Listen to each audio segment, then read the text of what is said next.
I just want to thank you everyone for coming out to this event. To be honest, this turnout is actually greater than I thought. So thank you everyone. I know today is very cold and there's extra chicken and Shanghai lunch over there. So after the event, if you're still hungry, feel free to take more. Yeah.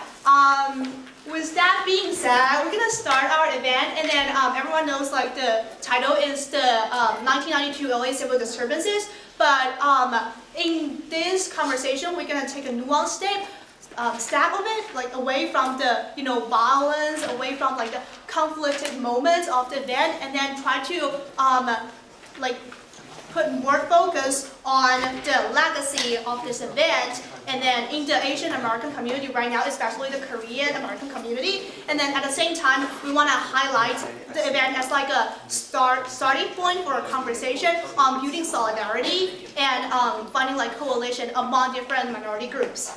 So first, I just want to thank all the other student organizations that is collaborating with us for this event. So representatives from MEChA, and then PSA, and Casa Latina. And the representatives will also be leading breakout groups after the event. So if you guys want to know more about the different perspectives from different standpoint of different minority groups, feel free to talk to them and then participate in their discussion group. So with that being said, I'm just going to do a quick run through of the timeline of this event. So after this opening remark, me and Ryan and Michael will give a very short 5-minute presentation on the history of what exactly happened in this LA civil disturbances, and then what was like the general social environment, and then like what is the direct trigger of the event. And then afterwards, we're going to enter into conversations with panelists. So we're going to have our wonderful moderator, Professor Tuya-Don. Yeah, Professor Tuya-Don is an adjunct professor teaching Asian American social policy and community advocacy course in the fall of 2017. Currently, she serves as a visiting fellow at the Office of Victims of Crime within the U.S. Department of Justice and in Office of Justice Programs. And she has close to 15 years of experience in the government and nonprofit sectors with human rights, civil rights, and immigration law and policy. Most recently, she led a local nonprofit and victim service provider, Asian Pacific Islander Domestic Violence Resource Project. And then our first panelist for the night is Dr. Terry Park. Do you mind like standing up? Yes. This is Dr. Terry Park, and he is a lecturer in the University of Maryland's Asian American Studies program. He has taught in the following programs and institutions: history and literature at Harvard University, where he helped establish an ethnic studies field, the American Studies program at Wellesley College, where he designed courses on Asian American performance, techno-orientalism, and the Korean War. And then our second panelist for the night is Ms. Jessica Lee. Ms. Jessica Lee is the Director of Policy and Advocacy at the Council of Korean Americans. Jessica leads research and analysis on leading issues of importance to Korean Americans and crafts strategic messages for policymakers, opinion leaders, the press, and the society at large. And then our last panelist of the night is Ms. Mina Kim. Ms. Mina Kim is a Maryland resident, former elementary school teacher, and soon-to-be master student in clinical and medical social work. She is heavily involved in the Korean American community in Baltimore, and she is the daughter of Korean immigrants who own a liquor store in West Baltimore. So let's just give another round of applause to all of those wonderful speakers and moderators. Thank you so much for coming to this event. It's an honor to have you guys here. So with that being said, we're going to start with the very quick 5-minute presentation. So before we start tonight's event, is there any expectations from the audience? What do you want to get out of this event?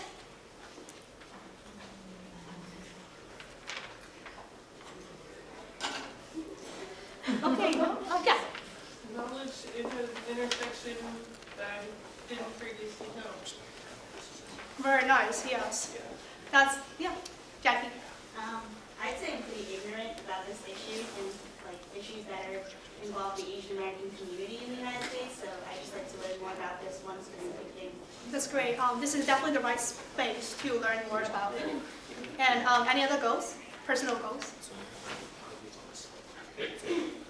Okay, now we're gonna start our oral presentation, I think. Yeah.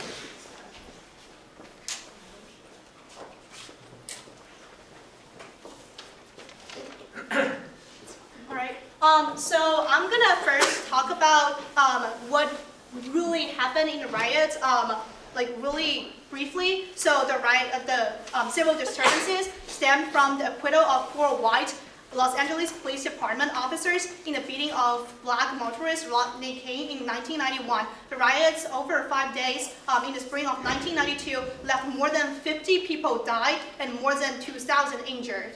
And so what is the general social context? What is the general social societal background that gave rise to this kind of civil disturbances? So the first context is the Second Great Migration from the 1940 to 1970. So during this migration, millions of African Americans left the segregated South for cities in the North and West during just in search of personal opportunities. And during this period, Los Angeles gained an influx of African Americans from the South, and the population rose from 63,000 to over 736,000. So, yeah. And the second ground context is happened after the Great Migration. So it's like the housing discrimination against the African American generally in the Los Angeles regions. The housing segregation made it more difficult for African Americans to deal with issues of unemployment, education, health, and crime. As a result, racial tensions were high in a lot of poor black neighborhoods in LA at the time.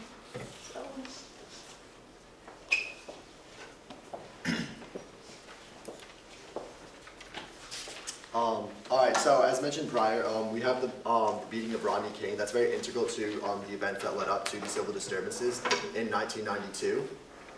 He's going to show you a picture of both Rodney King, and we also have Latasha Harlan here. Latasha Harlan is also integral in explaining how the Korean community was very much so affected by what happened. In the same month, in March of 1991, that the video was released of Rodney King being beaten by police officers, a black girl, 15 years old, who was accused of robbing from the store, was shot and killed. She was only 15 years old. She was actually clutching the $2 in her hand when police arrived on the scene, but she did die. And her murderer was Soon Ja-doo. She was a Korean-American immigrant and a shop owner, and it kind of reflects the lack of solidarity amongst the minority communities in Los Angeles. It's also important to note that when a lot of Koreans were moving to America at the time, primarily in the late 1960s, 70s, 80s, their notion of America was not what they encountered, as is the case with a lot of immigrants. The movie Little House on the Prairie actually came out in 1974, and it's been reported that is what a lot of Koreans expected America to be like when they came here. And they come to LA, they're pushed these outskirts because that's where job opportunities are available, because it's cheaper living, and that's where standards are lower living quality, but it's more viable for immigrants. And that's the kind of life they ended up having. And so in addition to coming to a new country, a new set of laws, a new language, they also had this multiracial, multi-ethnic point of conflict that they encountered. And even more important to note, Korea is one of the most homogenous countries in the world today, and it kind of always has been. And so this was a huge drastic change that a lot of Koreans had to engage with, had to interact with, and that really explains why there's so much conflict between these communities that came out in 1992. I'm going to talk about the National Guard and America's military response. On day one, National Guard units in the 670th Military Police Company traveled over 300 miles to assist the local police. On day two, the LAPD, the Los Angeles County Sheriff's Department, LACFD, and the LAFD responded. On day three, California Governor Pete Wilson requested federal assistance. President George H.W. Bush passed Executive Order 12804 to federalize the California Army National Guard. And while they were mobilizing, 10,000 40th Infantry Division troops were activated. On day four, an additional 3,500 federal military personnel arrived to reinforce California Army National Guard, bringing the total troop strength to 13,500. Finally, on the fifth day, Mayor Bradley assured the public that the situation was under control and the law enforcement settled down. So as mentioned, obviously the Korean community was hit hardest. Over 1,000 buildings were burned in Los Angeles, millions of dollars in damages. But it was on these outskirt communities that the majority of people did suffer, and that was, of course, the African American and Korean American community. And I say Korean American, and that's actually kind of a point of discussion here tonight. Edward Chang, a lifetime resident of Los Angeles, also an immigrant from Korea, said prior to 1992, Korean immigrants considered themselves Korean. But after 1992, they began to call themselves Korean Americans. And that's definitely a discussion that lots of people have all throughout the country, even today, about that kind of hyphen, adding on the American component to your identity. And that's something Koreans began to do because after 1992, they realized the status quo wasn't working. Immigrants can't come and live in their enclaves and keep to themselves. It doesn't work. And so after 92, these events triggered a reaction, it triggered a political response, and it triggered sort of the engagement that encouraged the Korean American community to seek solidarity with other members of their Los Angeles community. Beautiful picture here of a protest.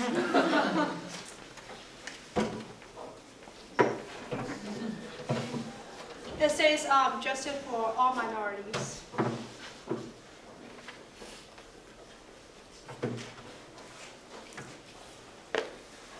There were various organizations and movements that stemmed from the civil disturbances, especially from Korean Americans. Organizations such as the Association of Korean American Victims, as well as other organizations to increase efforts to collaborate with other ethnic groups were created. Korean Americans are generally split into two groups, liberals and conservatives. Liberals sought to unite with other minorities throughout the LA area to fight racial oppression. Conservatives emphasized law and order and sided with the Republican Party's policies. A week after the riots, 30,000 Asian Americans marched the streets of LA Koreatown, calling for peace and denouncing police violence as the largest Asian American protest in a city in the United States. A number of advocacy groups were formed to continue the stimulation of Korean American political representation. All right, that's pretty much all of the background that we need to get to know before we move on to the conversation tonight with our wonderful panelist and moderator. With that being said, do you guys mind moving forward to the seat of vote?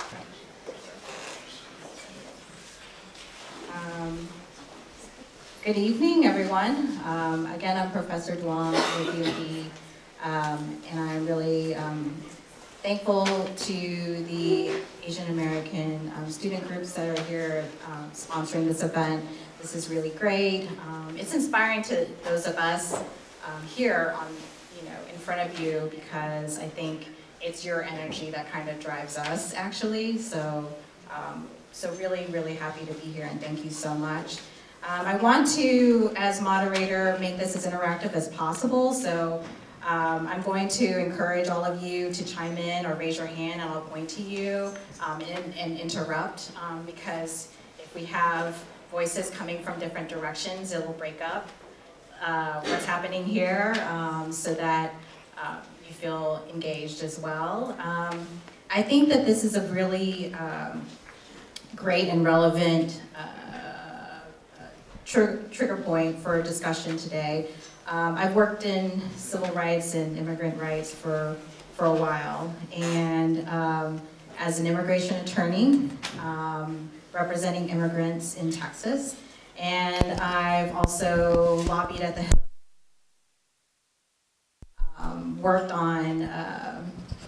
worked in our largest law enforcement agency, Department of Homeland Security, as well, and worked in the criminal justice system in terms of reviewing prisons and stuff. And now at DOJ, I'm out of the program that gives the most money to the criminal justice system. So I've been thinking about these equity issues for a long time, but I think that it's important that all of you are able to kind of look at this with a fresh view and fresh questions, and go to the most fundamental, just ask the most fundamental questions that you can possibly ask. There's no such thing as a stupid question, because I've learned, this is my first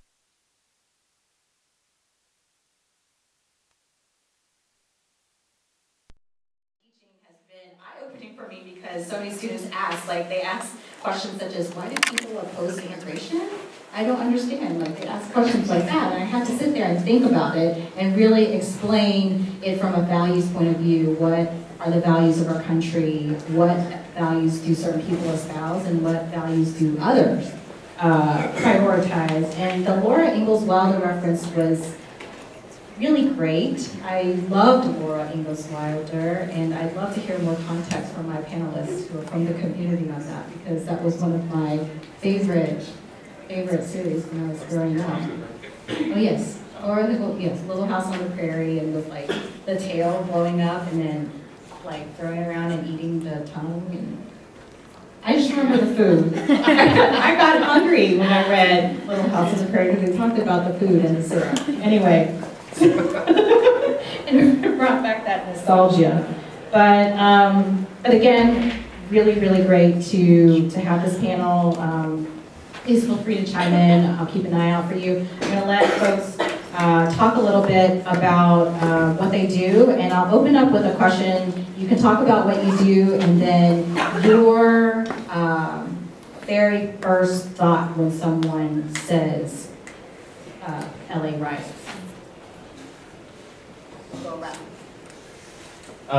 So again, I'm Professor Terry Park, and currently a lecturer at the University of Maryland. And I'd like to echo and say thank you to everyone involved in making this event happen, especially this late at night. I'm really impressed that you're out here talking about something as serious but necessary as what I would call Saigu, others would call the LA uprising, the civil disturbances, etc. So what do I do aside from being a professor? Well, let me answer the question of the first thing that I think about in regards to Saigu. So I think I was about, I don't want to out my age, let's say I was young when Saigu happened, and I grew up mostly in Salt Lake City, Utah, which is not the Mecca of Asian America. I don't know if folks know about that. So I did encounter a lot of Korean Americans or Asian Americans. I wasn't a part of the church, which is usually the local center of Korean American community. And so for me, when I saw images of Korean-owned businesses on fire and images of both Korean men and women crying or screaming, or in certain cases holding guns and shooting at potential looters, it was really striking for me, especially as the son of a small business owner. So our family owned a candy store in the suburbs of Salt Lake City. It's pretty random, I know. Not the kind of businesses that are often owned in Koreatowns across the US, but still there was that connection of seeing people who looked like my parents, who, you know, it's obvious that their dreams that they had built up for years and decades had literally gone up in flames. And I think in a way, alluding to what was previously said, how Saigu was the moment in which Koreans became Korean Americans, I felt the same. Just watching those images, it really made me, I had a lot of complicated feelings, we'll put it that way, and we can go into that a little bit more later. But yeah. Now I'm thinking about the taffy pulling that was in Little House on the Prairie. Andy, right. Thank you for the thoughts. And we're gonna do, yes, rapid fire so we can keep it going. So yes, your first thought with the disturbance. Sure. Yep. Well, great. It's great to be here tonight. As a mother of a 2.5-year-old daughter, I spend a lot of time thinking about why I do what I do these days. When I was single and without a child, I was just kind of very fixated on my career. I was very focused on doing the very best I could in college and grad school and beyond. Being a parent really has been a humbling experience because I now see the world in a different way. I think about my legacy, my mannerisms, the way I speak, because she imitates everything. And so, you know, so as I think about the future of my daughter and this country, you know, I think Professor Park is exactly right. I mean, you know, you contrast this optimism you have for the future of the next generation, right? My children, you know, your children. And then you contrast that with the history, the very painful, very visceral images of the LA riots. LA literally in flame. That's exactly the same image that comes to my mind when I think about the LA riots or which is, like you said, just people, there were no police to, speak up, so people literally had to find guns and fend for themselves. And it's such a tragic, desperate situation. And it's not to say that Korean Americans were the only ones who were, victims of a massive national tragedy. Other groups, as was discussed earlier, were definitely involved in the economic, toll that took place. But by overwhelming majority, Korean American businesses were hit the hardest and bore the most of the $1 billion economic damage that was wrought after the incident. So, clearly the Korean American community, I think, 25 years later, is still really grappling with this trauma. And I think the important question you all should be asking is like, well, how far has your community come since then? How far has sort of the communities of color have come since then? And these are really difficult questions because you look around and the rhetoric and the status, the conversations that are happening at the national level, especially in Washington, is quite negative, very xenophobic. And so, you think about, well, can something like that happen to us again? And so I do think about that a lot, and I think it's a very personal issue for me as a Korean American, but also, like I said, as a mom who is kind of looking, for ways that, through my work and through, inspiring others, what can we do to lift each other up and to really address some of the fundamental challenges like the socioeconomic issue that pits minority communities against each other. Lack of law enforcement and the police. What about political representation? How is it that Korean Americans don't have a single member of Congress in 2017? So these are, I think, really fundamental questions that all communities, including Korean Americans, really have to ask themselves and try to tackle. Thank you for having me here tonight. So the perspective that you'll be getting from me is from the daughter of Korean store owners in West Baltimore that's really impoverished Black community. And when I think of the LA riots, it's more of a feeling, and it still feels very present day because of the Baltimore uprising. And I trip over the word riots. I don't know exactly how to, it feels both accurate and not because of what I witnessed during the uprising. And it feels really, it's just this very deep sadness. I just feel it right here in my chest. And a lot of what happened in LA, it both parallels what happened in Baltimore and also distinctly very different too. So why don't we start over there too? What do you think the Korean small business community still carries from those days to now, and in the collective consciousness of Korean small business community, how do you think that impacts the way they go about their business day to day and how they plan? So I want to be really mindful that I'm not speaking for Korean store owners, but just from my conversations with my parents and what they share with me and what I've witnessed. So please be mindful, I'm not speaking for them. The anti-Blackness is real, and it shows up in different ways. Some of it is very overt, and some of it is sort of veiled in this sense of wanting to, how do I say this? It feels somehow like there's this inferiority sort of imposed upon the Black community, like, but they're people too. And at the same time, when I hear store owners talking about the community members, there's something dehumanizing about it, not intentionally. So a lot of that is very real in Baltimore, and it's being replicated in the immigrant store owners that are replacing the Korean store owners retiring out. And there's a lot of mistrust. The mistrust is just so evident by the glass-proof windows that's that barrier between the consumers and the providers, and even the word providers, that sounds weird, but the store owners. I think it's still there. It's still very much there. It's very deep, and delicate.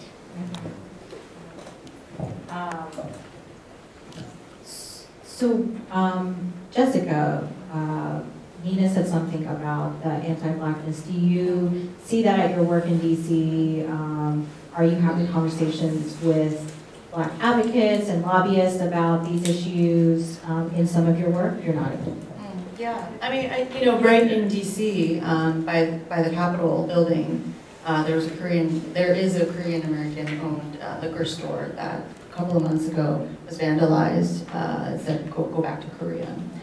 So absolutely, I agree that this is not something that's gone away magically. It's still there. I think Vina's exactly right. My daughter's name is Vina, by the way. This is like very surreal.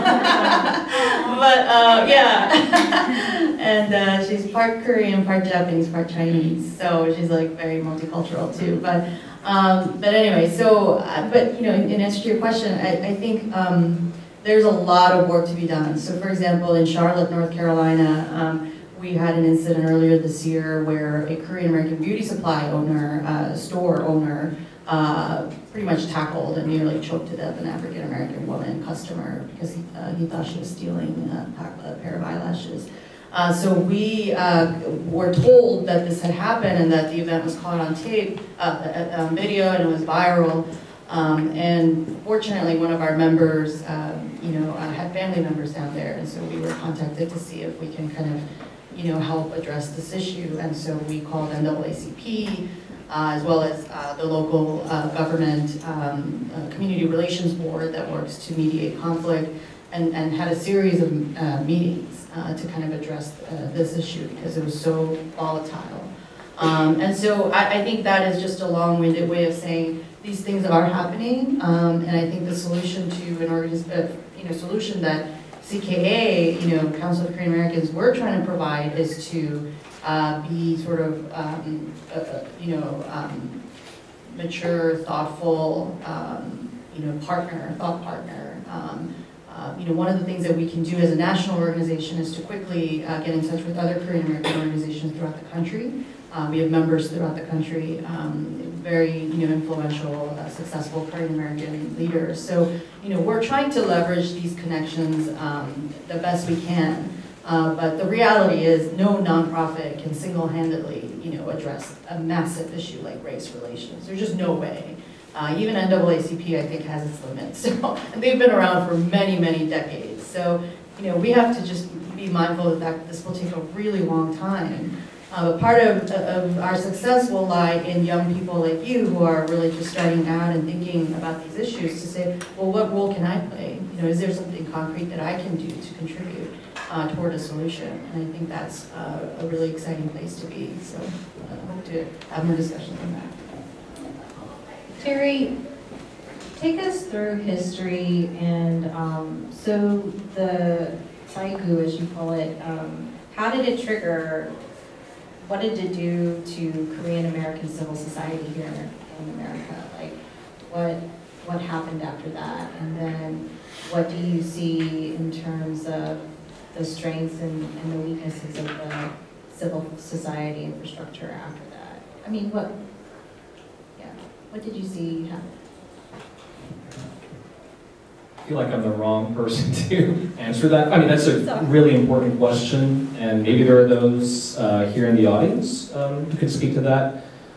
I mean, in general, from what I've read and heard, there was a real acknowledgement, especially from the younger generation, the second generation, that something is obviously wrong in the ways that Korean American store owners and the local Black population have interacted. And then, so I think there was a real struggle between generations, between the first generation and a younger college-educated second generation in the early to mid-90s who came of age as ethnic studies programs and Asian American studies programs started to gain a foothold in colleges, especially on the West Coast.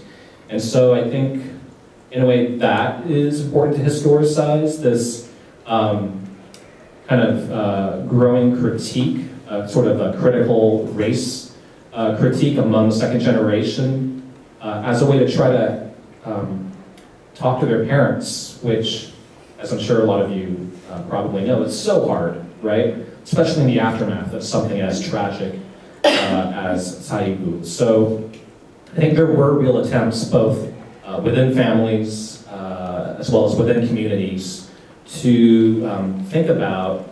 I don't think anti-blackness was a part of the vocabulary back then, but it pretty was much. It was about anti-blackness, and I think something that we actually did in our class at Wellesley. I'm pointing at Claire Shin here in the front, who was a student of mine 2 years ago when I taught at Wellesley. I taught a class on the legacies of the Korean War in U.S. and Asian American culture, and one of the novels that I assigned was Foxgirl.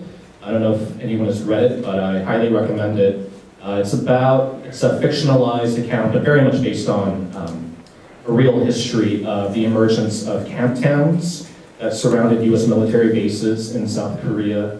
I'm not sure if folks have heard of them or gone to them. The biggest one is around Yongsan Base, which is the largest U.S. military base in Seoul. And these camp towns often service the military personnel, and it's often sexualized work, right? So one thing that I learned from teaching this class and assigning that novel is that in these camp towns, Jim Crow segregation policies were actually enacted in these U.S. military bases, or the spaces surrounding the bases. So you had certain areas that only black soldiers can go, and other areas that white soldiers can go. And of course, there was a hierarchy, right? So the bars that were black only were, not as nice as the bars that were white only. So that, I think, sort of pushes us to consider how anti-blackness, in some ways, not completely, but in some ways, was a U.S. imperial project in Korea. And it makes me wonder what kinds of ideas of blackness did a lot of these Korean immigrants carry with them to the U.S., right? That they didn't just arrive and were inducted into anti-blackness, but that anti-blackness is a global project, right? So I guess sort of complicating that discussion and historicizing that discussion of anti-blackness, and also thinking about, of course, definitely acknowledging the presence of anti-blackness within Korean American and Asian American communities, and I think that's something that's been happening in the past few years. There was that viral video series of how can we talk to our parents about anti-blackness, but also not thinking of it as an absolute in which Asian Americans have no other option but being anti-black. And that's why I appreciate the focus on cross-racial solidarity, because there have been many examples before Saigu, after Saigu, of cross-racial organizing, right? And maybe some of it wasn't in the spotlight, maybe it wasn't highlighted by the media, which very much focused on the Black Korean conflict. But a lot of it, I think, was under the radar. You did have, especially church-focused groups, that try to bring Black and Korean communities together. So I think it's important to keep those efforts in mind, to consider that anti-Blackness, yes, it is a real thing, and how have movements and individuals try to combat anti-Blackness, and how can we uplift and give voice to those movements and individuals, and continue to do better in regards to anti-Blackness. Yeah, just a few words about the civil society component, since it's so relevant to this discussion. One of the things that CK did for our board of directors was to do a kind of a landscape analysis of what nonprofit organizations exist that are Korean American, that are doing the type of work that we're doing, and it was really sobering because there were so few. And the point I just want to make related to this is, I do think it's really important for people who are well educated, who have this passion for social justice, and clearly all of you do, because you're here like really late, like you said. This is like my bedtime. I mean, like, clearly we're all here because we care about this issue. Like, something about this issue really, like, speaks to our heart, and that's certainly why I'm here. But the point I want to make is that we need more smart, engaged, critical thinkers who are Asian Americans, who are going to work in civil society and help build this up. Because you can't expect to have this problem solved without, kind of having more brains in the room. And the fact of the matter is, Asian Americans are not in public sector. They're not working in government. They're not doing NGO work, as much as other ethnic groups do. Why? Because our parents tend to be recent immigrants who fear for their lives that, their children are not going to make 6 figures by the time they graduate from Georgetown. So you have this pressure, massive pressure, to do this like unthinkably successful, be the next, whatever, inventor or whoever. And so you just miss out on this entire space. Yet you're so hyper, thoughtful and critical. So you ask all the right questions, but you're not at the table. You're not actually helping us to drive the change. So I see this a lot in elite universities, including my alma mater, Wellesley College, where people would ask all the right questions, but then they were too afraid to actually go in and invest their time and energy toward a solution. So I just want you to be very mindful that when you are criticizing or you're thinking about why certain things are happening or not happening, you need to also understand that all changes that happen in this country, that have been consequential, deeply consequential, right? Like the civil rights movement and so forth, were led by people who were either volunteers or worked for close to no pay. These are people like Martin Luther King Jr. was not, making 6 figures when he was doing what he was doing, right? So similarly, I think there's a sacrifice that, our community just has to embrace. That is just part of being in the nonprofit space. The reward, though, is that as a result of being in this kind of civil society, you are now kind of in the driver's seat. You are the face of the community. And I have found that incredibly rewarding in my job at CKA, because prior to this, I had spent some time on Capitol Hill where I was, sort of on the receiving end of a lot of lobbying and groups coming in, demanding things. And I used to think like, oh my God, like another group coming in, like, oh, I'm just gonna give them, a courtesy 15-minute. Now I think about the amount of work it takes to organize, right? To bring people from all corners of the country to lobby on an issue. How passionate you have to be, how organized and disciplined and convicted you have to be to do that type of work. And so I think this notion of community organizing and educating and empowering ourselves, we really need more people. There's just so much work to be done. There should be like hundreds of CKAs out there, hundreds of Jessica Lees doing exactly what we're doing, but there simply isn't. So I really hope that something that you get out of tonight's discussion is not so much, oh, how painful is this past, and oh, I mean, that's all true, but you also have to be really proactive, I think, in thinking about the future and what role you can play. You wanted to. Oh, did you have a thought about I wanted to shift to ask you something, but I'm gonna make a couple of points too about what Terry said about faith-based institutions. And it was really interesting because I just taught on the landfill organizing that happened in New Orleans after Hurricane Katrina. Does anybody know? So after Hurricane Katrina, there was a community in East New Orleans, mostly Vietnamese, Latino, and Black community, that came back to East New Orleans and their homes had been decimated. And so Mayor Ray Nagin started letting folks dump the remnants of the cleanup right next to their neighborhood.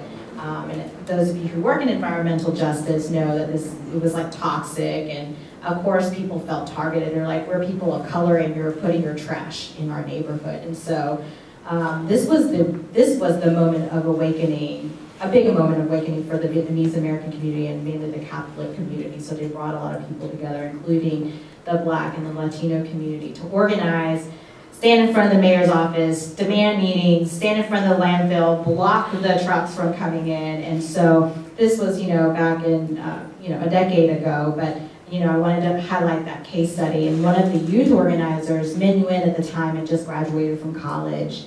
And he's now like on the boards of a bunch of national organizations because they go to him. He started up this Vietnamese youth organization called the Vietnamese American Youth Leadership Association. And so he's empowering a new generation of Vietnamese American leaders in the South because of this awakening in his community, in his heart, because of this moment of crisis in his community. But he also brings together the different communities of color on the ground around different issues regarding kind of New Orleans language access, civil rights, and environmental justice as well. So I wanted to highlight that as a relevant case study for you all.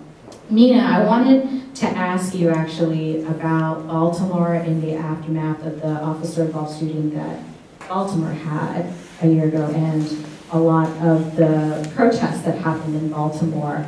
What was the reaction of Korean business owners during that time? And can you tell us more about that too? So when the protests were happening, I can't recall the timeline. I was out of the country, I'd come back, and my parents were talking about somebody named Freddie Gray who just got murdered. And I'm like, what? I don't understand what just happened. So I'm still trying to land back on US soil, and suddenly my parents came home early that day. And I knew that there were peaceful protests happening in downtown Baltimore area. They were home early because they had gotten a call from another store owner. You know, there's a network, a lot of them know each other, so they're watching each other's back with phone calls. They said, they told them to go home because something was going to happen that night.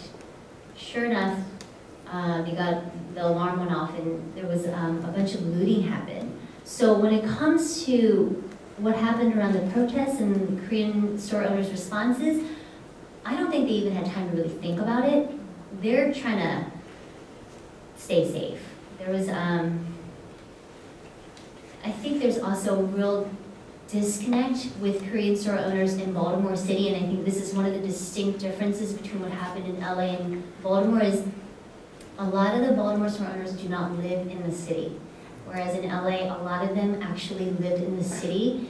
They were constituents in the city. In Baltimore, they don't have that political clout because they're not voting in Baltimore City. They live out in the counties. And so they are able to actually exit the city, and some actually guarded their stores with their lives, some fought back, some were like, I'm out of here, this isn't safe. So they had some place to run out to. So there is that big disconnect. Some people said, yeah, it reminded me a lot of Saibu, and to be clear, do you all know what Saibu means? It's Korean. Sa means 4, E2, Pu 9, so 429.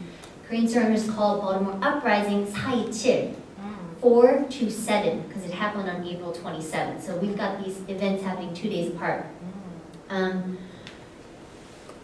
They're just pissed. They're pissed and they're sad, mostly because it's just trauma upon trauma upon trauma that they're experiencing in the city. And it's not necessarily from the community itself, it's the city. The city not only neglects the community members, but the store owners who are in that community. And essentially they are community members too. Do they have any thoughts about the criminal justice system and law enforcement and how it interacted with the Black community during that time too? Well, I haven't talked to enough people to know exactly how they feel around that. The people that okay, so I love you, Mom and Dad. I'm going to put them on the spot. They're not going to. They're not. So when I brought this up, they said, well, it is unfortunate that a Black person was shot by police, but they don't ever talk about it when Black folks shoot back at the police. And I tried to explain to them how we can't conflate those issues. And again, it also humbles me. It also reminds me to be compassionate when we do this kind of work, that what they know is all happening in their little block in their store. All they know about the Black experience in the US is happening between this glass, bulletproof glass. So can I blame them for having these anti-racist ideologies when there's a lot of conflict there. And I'll also add, it's not necessarily just the anti-Blackness ideologies that's existing in the city, it's also anti-immigrant sentiment from the Black communities, and I can't blame them either. Like, my gosh, there are a lot of Black folks who are saying, these immigrants come into my community and they take the money out, and they don't support the community at all. And for some store owners, that's true. And for some store owners, it is not true. They're very much integrated. So it's, like I said, it's really delicate.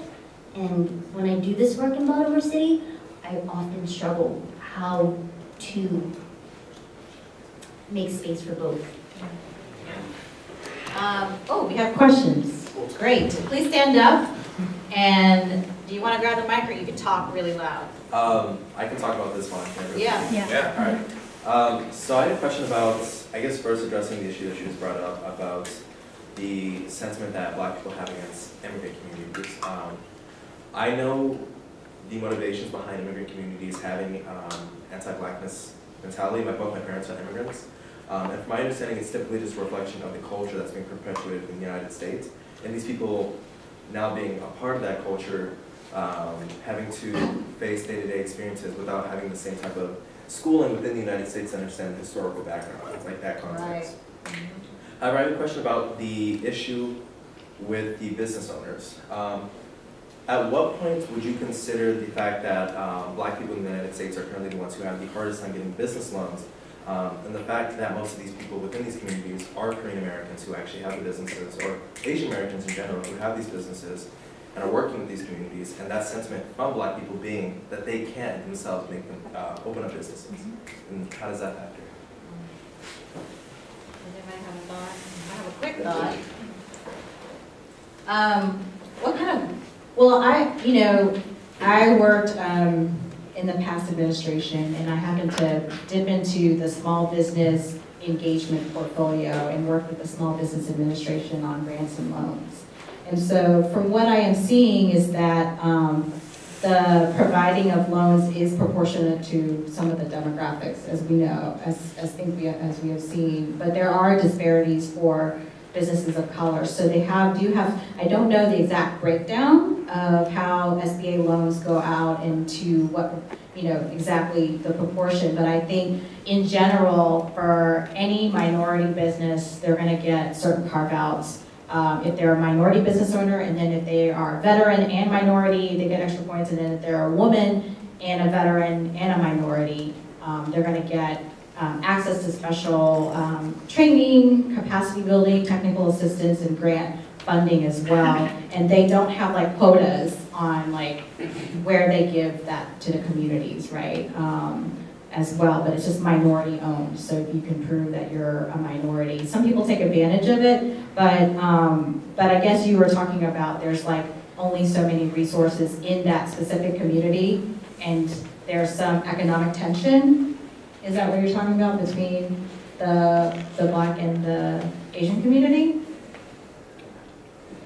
Yes, more so specifically because, I mean, it may just be a myth if that's the case. If you do understand better how the loan dynamic, from what I understand, it is a higher percentage for Black communities a higher percentage of Black communities, business owners who don't receive loans. Right. And I think that might feed into the frustration between the Black community and the Asian communities who live in the same community, and the Asian ones that want to have. I only know the federal revenue streams, but the private revenue streams I don't actually know about. But you have a thought? Yeah, just a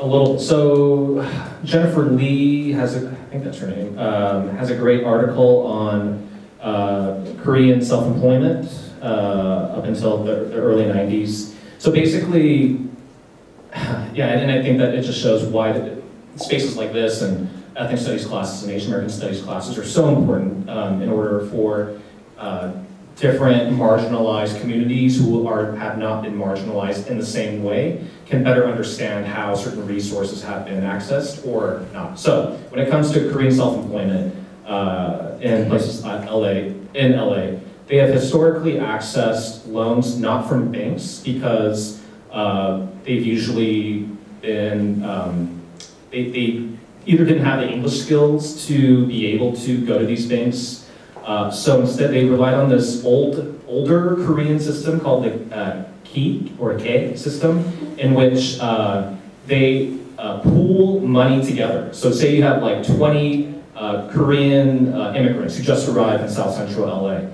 None of them have a lot of capital, but they, a lot of them did come from more privileged backgrounds, higher education, and so they've historically used this pooling system where each person throws in like a certain amount of money, 20 bucks, and then one person gets the entire pool and invests it into a business with the hope that they're going to do well, and then they're able to pitch in more money, and then that second pool is given to another person, and then another person, with the idea that everyone will be able to succeed by accessing this collective source of money.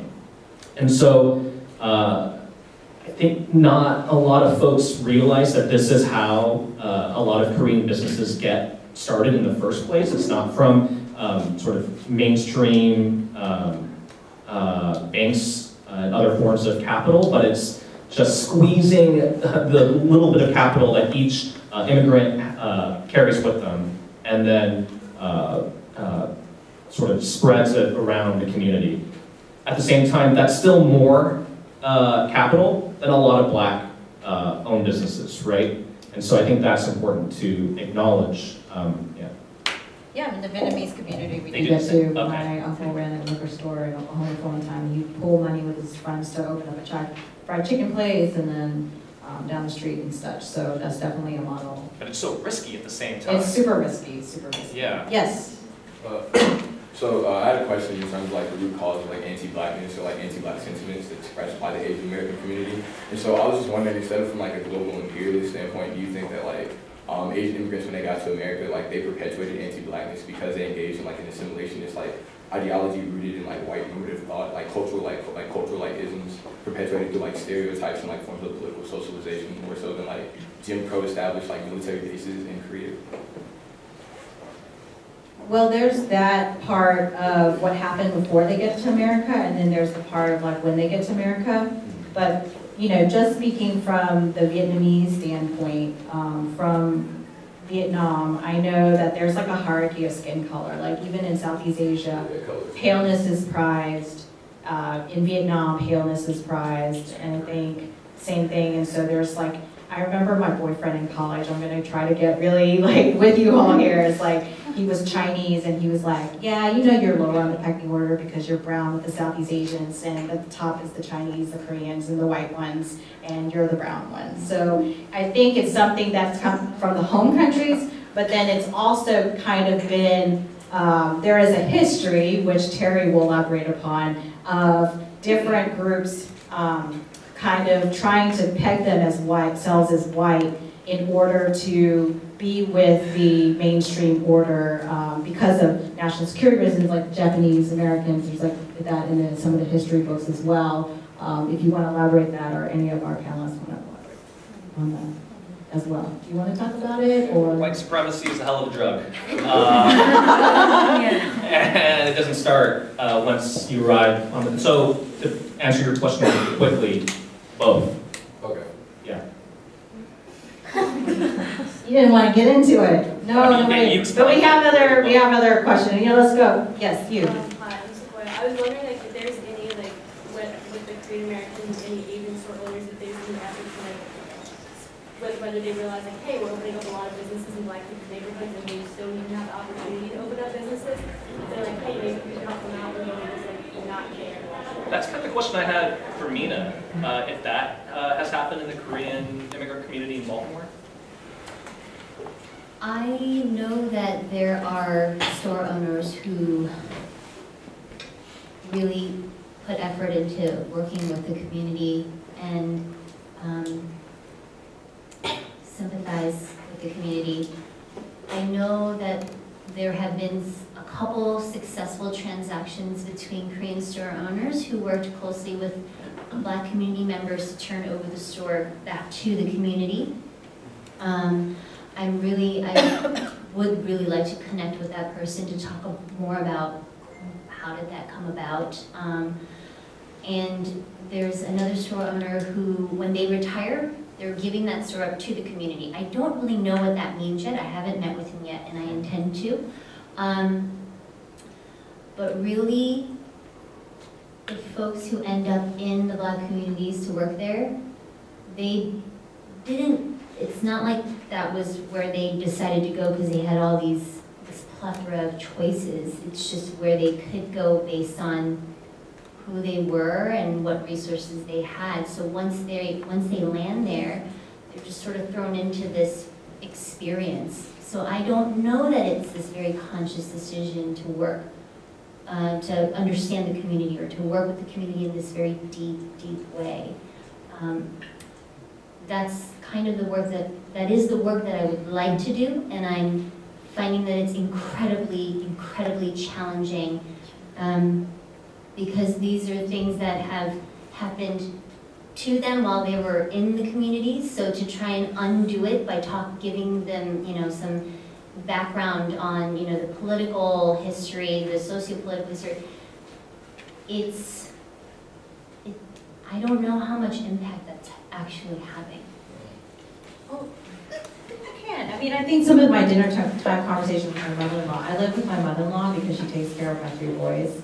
And so I've actually developed a social justice vocabulary in Vietnamese, which is a great development in the last 10 years I've lived with her. And I've had to talk to her about how Muslims aren't all terrorists, or I've had to talk to her about Vietnamese and Koreans and Chinese getting deported just like Mexicans do.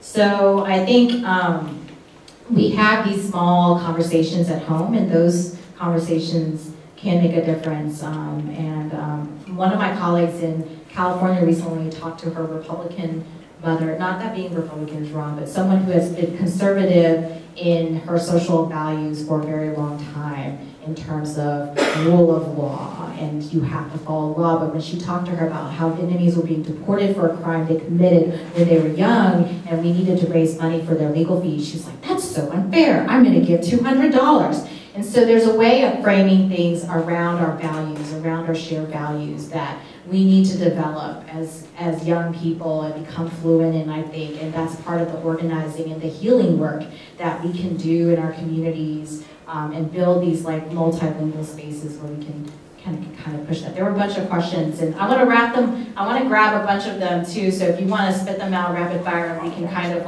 do popcorn style. So really quick. Yes? Yeah, thank you for coming. My quick question was, during the LA civil disturbances in '92, one of the large problems I have when I read about this is the LAPD has such a small role in trying to suppress these civil disturbances. They kind of stood in a lot of personal accounts about how people would watch LAPD running away as people were shooting at their stores. And I think that a lot of that continued this lack of intersectionality between the Black and Korean American community for obvious reasons on both sides. And so I think that the LAPD had an evident role in continuing this this conflict between these two groups. I think that a large part to blame for it, and I think that affects, you still see it today in most cities where you have Korean American stores and Black community. I'm from New York and I see it too. It's obvious that the government had a big role in not doing anything and continuing this anti-Blackness in the Korean community and also anti-immigration in the Black community.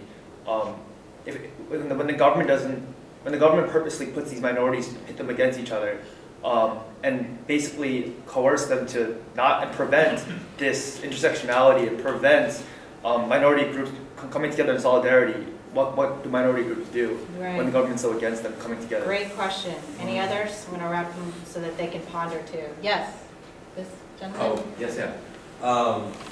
Yeah, that was a good question. I also had a question about, and I believe it was you who mentioned that right now we don't have any congressmen or women or people who are Korean American, and I thought that was interesting because that's a very specific diaspora. And I think when you compare a lot of the different diasporas within the Asian American community, it's a lot easier to identify Vietnamese, well, within the communities, Vietnamese, Chinese, Japanese, Korean, Filipino, etc.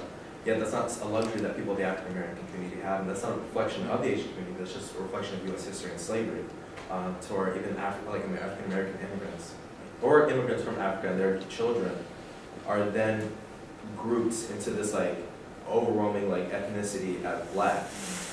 And to what extent do you think it is, I don't even want to say fair, to what extent do you think it is appropriate to compare some of these struggles that Korean Americans have towards black people, when black people is such a broad term that can be used? Because I looked it up, and Korean and Korean Americans in the United States together like consist of about 0.003%. And if you do that, the number of like House representatives, that'd be 1. And the only Korean House rep that I found was one that retired in 1999, and was actually elected in 93 in LA after the LA riots as a Republican House rep. So to like what extent do you think it is effective to continue to discuss this anti-blackness while also retaining the specific diaspora and pitting those two against each other? Not saying that you guys are, anybody else is, besides like just overall white supremacy. To what extent can that actually be tackled? Because like that is a greater issue, right? The fact that it is just black people and then like Korean Americans, Vietnamese Americans, and Japanese Americans. Right. And a couple other questions, really quick. So my question is kind of related, similarly in terms of comparison of struggles. When I told one of my friends about this event, who was part African American, his first reaction was, "What do you mean you're talking about the LA riots in relation to Asian Americans?" Like his first reaction was just that Asian Americans didn't really suffer anything, and like in the overall scheme of things, I don't want to compare the struggles of the two groups in the riots, but how do you respond to that question in a way that doesn't do that, or like appropriately? Because I just didn't know what to say. And then your question. Yeah, so over summer I was working in Africa, and I see there are a lot of white American. You working in Africa? Yeah, I was working there for 3 months, but I saw there are lots of white American, also Asian, like Chinese, Japanese, Korean, and Indian. They are all there. But I'm just wondering, why does the identity of Asian American, especially Asian American, like the American part, shift their unwillingness to work with Africans in general? Because I didn't see any Asian American there. But they are Asian, and they are also American, just not Asian American. Oh, Asian Americans. Okay. There were a few in the Peace Corps. My husband was one of them, but you probably didn't run into him in chat. They're probably just not as visible.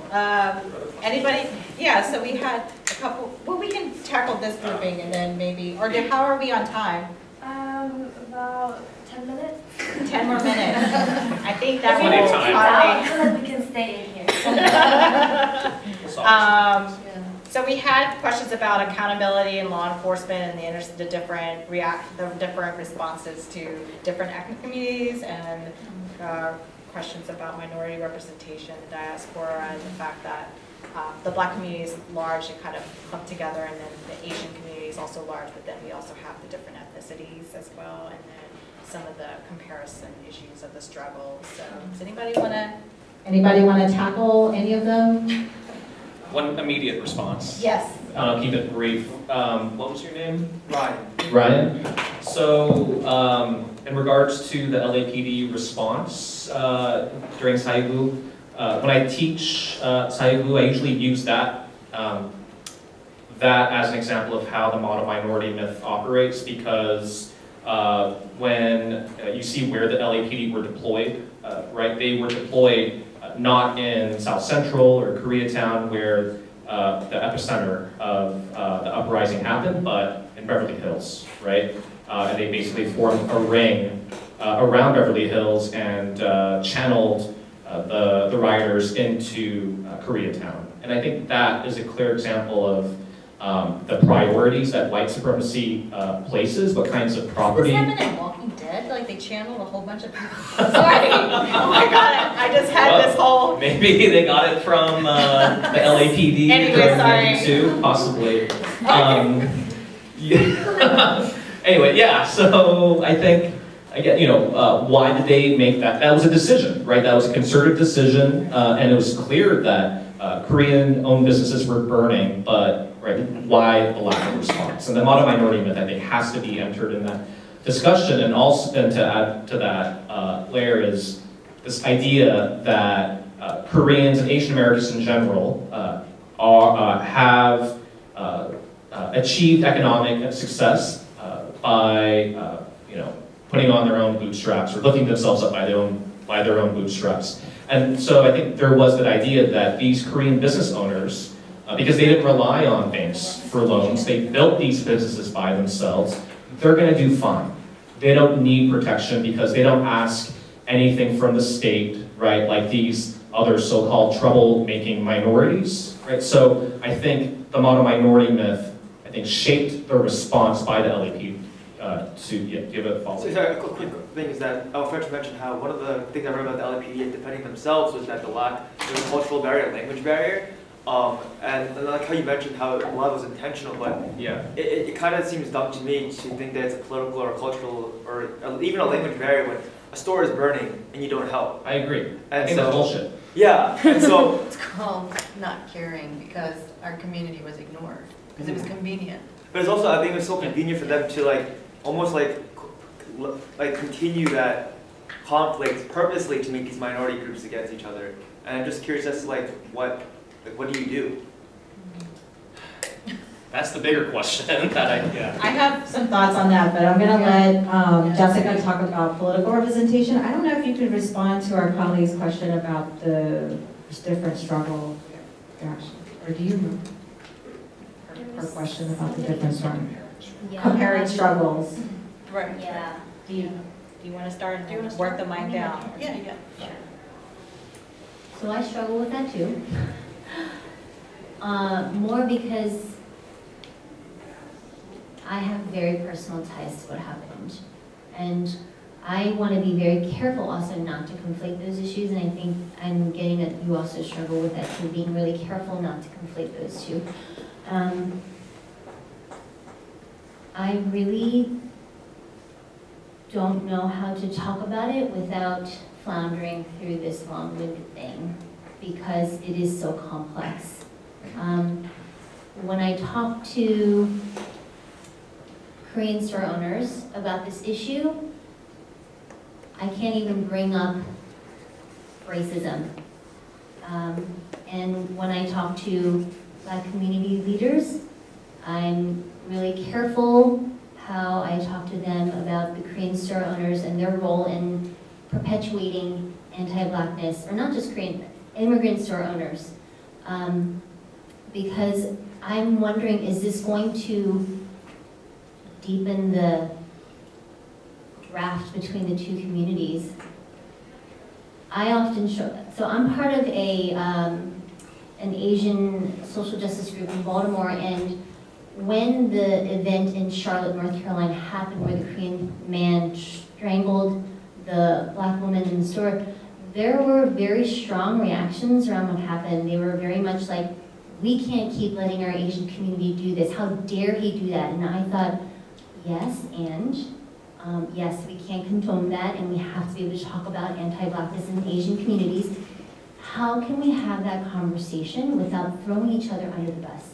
And I feel like that's what we're doing, because even within Asian communities, there are very clear factions there. And I felt like that's what was happening. What happened to, there's this huge emphasis on solidarity with Black communities, yet we're continuing to sever each other. Yeah, that's very effective. I think, I mean, this whole thing is very frustrating, right? I mean, I think I'm kind of getting the sense in the room that, like, all of you are feeling a little bit nauseous because, like, what we're describing is so uncomfortable. We're, like, tackling these big issues, racism, lack of political representation, socioeconomic barriers, all that. One thing that, I think I just want to quickly point out is this notion that, Korean Americans or Asian Americans somehow have access to a whole bunch of capital, that they don't have to work 7 days a week. It is something that I believe, Asian Americans have to do a better job of tackling, because that myth does exist. I think there are folks who, look at the successful, Korean Americans and others and say, holy cow, like, your daughter went to Wellesley, like, that's a private school, like, the Korean Americans must be doing super well. They have no idea what it took for my parents to send me to Wellesley, the things that I had to go through to afford, the school, et cetera, et cetera. Nothing to do with, the cost of slavery and white supremacy. I'm just making a general observation that there's more, I think, to the story. And part of Asian Americans' job is to tell that story to the American public, which is why Terry points out over and over that we need more Asian American studies courses, because people don't understand Asian American history, so people just kind of make stuff up, you know, and just kind of think, oh, well, you know, it must be, you know, but it's not. So I really urge you to take that extra step and learn a little bit more about our history, because it's not as plain and walk in the park as you might think. Very quickly on political representation, I think the reason we all feel pretty uncomfortable, including myself, as we explore these issues is that they're, you know, you kind of wonder, like, we have so many Asian Americans in the United States, yet where were they? Where were our community leaders when our town was burning? When Baltimore riots happened? Where are the people on CNN and MSNBC explaining, you know, what our community is going through? We're not visible. You know, we're not in mainstream media. We're not writing op-eds. You know, people are not interviewing, you know, Mina's parents and kind of figuring out what the heck is happening. So I think there's a lot of work to be done to educate the American public. I think that is essential, and we also have to, you know, educate ourselves and be smarter about what is going on. Because I completely agree with the question about, you know, the African American community and Korean American community and others feeling like pretty much pitted against each other, and it's sort of like, you know, it's like, you know, well, who suffered most? You know, while Korea was around for 5,000 years, we were the most invaded country probably in the world. Nobody knows about that in the U.S., right? So, I mean, you can have these conversations, but they're totally useless, because at the end of the day, it's not about like who had it worse. It's more about, well, what can our communities do together to lift each other up? That's the only way that we can move forward. Otherwise, we should anticipate more things like the Baltimore riots and other things to happen, because none of the underlying problems are getting addressed, right? So we need more representatives, we need more public officials, you know, people running for office, challenging the status quo, you know, printing op-eds, you know, letters to the editors, all that good stuff that, you know, you're probably being taught to do to kind of help shape public policy. That work has to be done. I want to touch a bit before we go to the last round of questions and closing remarks on institutions perpetuating the wedges between our communities. You know, we know a lot of institutions are white-led, white male-led, as well. The government, law enforcement, and philanthropy, the private sector, and so I think there has to be some kind of conversation about white supremacy in our various institutions and how equity can be embedded throughout those institutions. You know, I actually spent the last several days reviewing grant applications from police departments who wanted to be part of a community healing grant program. They applied for funding jointly with their local NAACP chapters to create programming to heal communities and provide training to law enforcement on trauma-informed interviewing, on mediation techniques, on how to engage a community. You know, some of them wanted to fund a full-time staff member who could bring people together to talk about different things. The community in Miami had a law enforcement officer shot someone who was mentally disabled and caused a huge uproar. Baton Rouge, where the Alton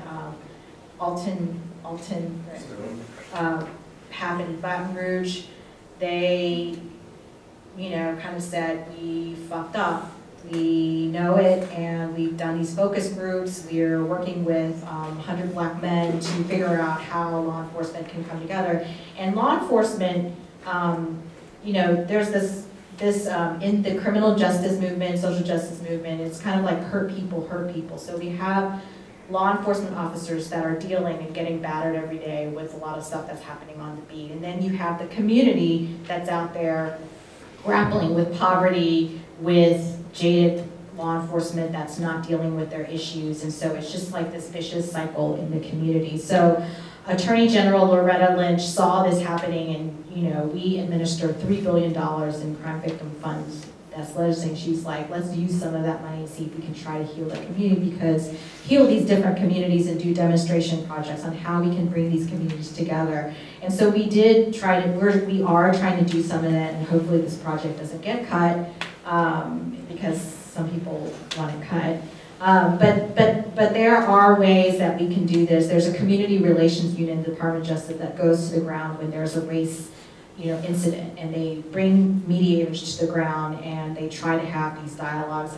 They're trained in conflict resolution. So there's a lot of different safe and good and harmonious spaces in the government that are trying to break down these walls in our society, that understand that there are these structural barriers that are preventing us from coming together and grappling with these institutional problems, these deep-rooted white supremacy issues in our institutions.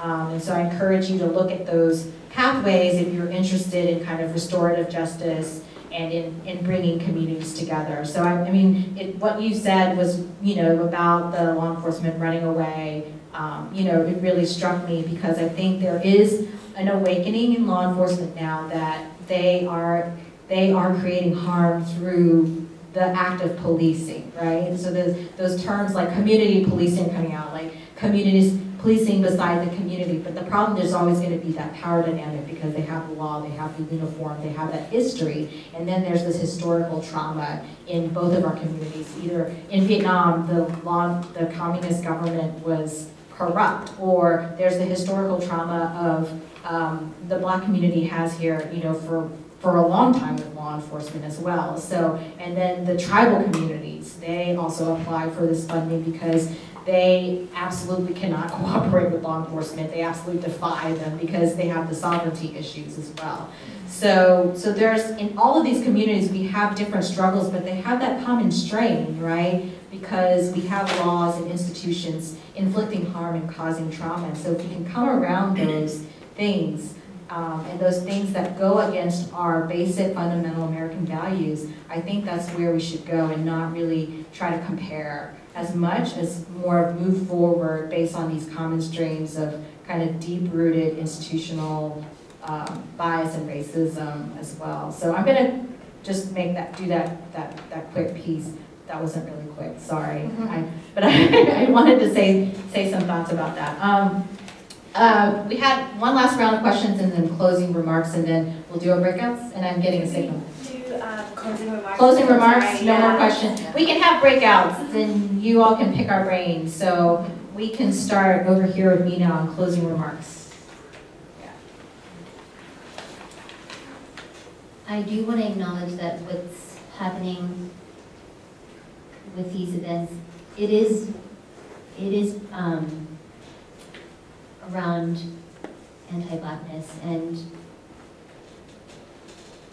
I think that being able to grapple with it with these individual conversations. I have them with my own parents, and I see them struggling with what that even means, and I see that that's carried over with U.S. imperialism. I think it has to start there because, I mentioned earlier, I can't even use the word racism with these store owners. There's so much trauma already that they've experienced. I also want to acknowledge that too. While it's anti-Blackness, it's also the trauma that these Asian immigrants are experiencing. So how do we have these conversations without, while complicating everyone's humanity? I think sometimes these conversations get oversimplified. And we talk about it in these very heady ways. We're all people at the end of the day. So how do we have these conversations in a way that humanizes all of us? I would like to echo that. I think that's a really poignant way to describe definitely how I feel as well.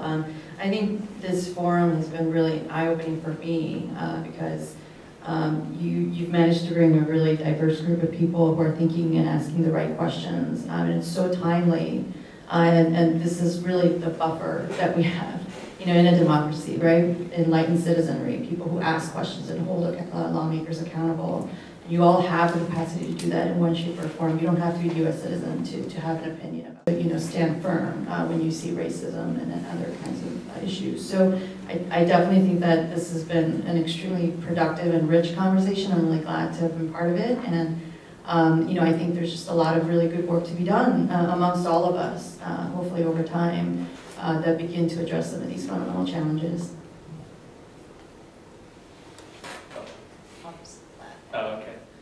I'd like to echo that thought. I'm incredibly grateful to share the space with you all and to struggle with your really challenging questions and comments. And for me, the thing I'm thinking about right now is, I don't know about you, but I often feel overwhelmed, especially now under this particular administration.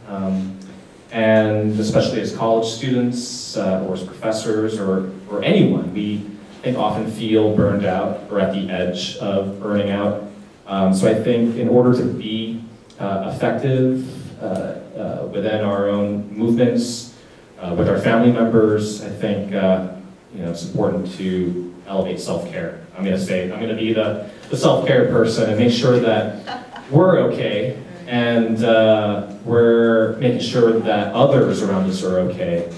To check in, to recognize each other's complicated humanity, to have those uncomfortable conversations, sit with that discomfort, our own discomfort, and make sure that the world that we want to live in and that we want to build in the future is something that we're creating within ourselves. And I know I'm sounding hippy-dippy. I can't believe I am. I guess I'm going in that direction. But really, to make sure that future world that we want to build is something that we create every day, intentionally, and in our bodies. I was going to say unicorn performance. Sorry, this is a conversation. But thank you all so much for your questions. One last thing is that, Stephanie Murphy, when she became a member of Congress and she started speaking at the DC circuit, she told a story of how she never wanted to run for elected office, right? And she talked about how she was tasked by the Democratic Party to go look for a candidate for her district, and she spent months and months looking. And then finally one day she was like sleepless and tired, and she was just like, oh my God, just like, if no one's gonna do it, I'll just do it. And so that's how she just went on, this path where she became the first Vietnamese American woman in Congress. And it doesn't matter whether you're running for elected office or you're just volunteering to pick up the trash at the neighborhood school because they don't have enough money to pick up their trash. It's like, if not you, then who, right? Just ask yourself that question. If you're not gonna do it, then who's gonna do it? If you see something happening that's wrong, and you see something that you want to make right, or you see something that doesn't align with your humanity or your, what your values are, then ask yourself, if not me, then who, right? So that's the thought I want to leave with you today. Yeah.